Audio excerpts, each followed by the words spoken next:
Ce timbre à 1 € à l'effigie du roi Philippe est de loin le plus utilisé. Il a été réalisé ici, à Ixelles, par Valérie Paul et choisi par la Poste parmi 18 projets. Où j'ai vraiment travaillé son visage au niveau des pixels.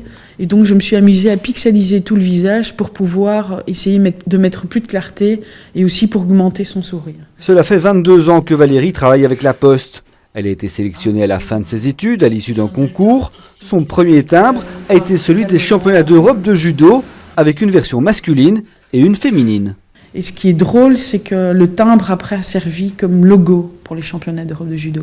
Donc ça, c'était pas une demande à la base, mais après j'ai été contactée par ce championnat qui disait mais le timbre est superbe, nous on a envie de réutiliser ce timbre pour en faire un logo. Parce que rien n'est laissé au hasard. Quand la Poste demande un nouveau timbre, elle met en concurrence plusieurs designers qui ont 1 mois pour rentrer un projet en fonction du briefing. Donc chacun présente son projet, on a un délai pour présenter un projet, et puis ça passe devant un comité. Donc on ne participe pas à la présentation du projet. Donc il faut que notre timbre soit percutant. Et l'air de rien, un timbre, c'est un fameux challenge.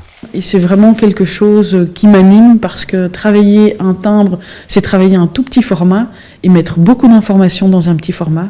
Il faut être très lisible et communiquer dans la simplicité. Valérie compte près de 20 timbres à son actif, des petits bouts de papier qui portent sa signature. Elle a déjà fait celui des fêtes de fin d'année de 2020, mais tant qu'il n'est pas mis en vente, il est confidentiel.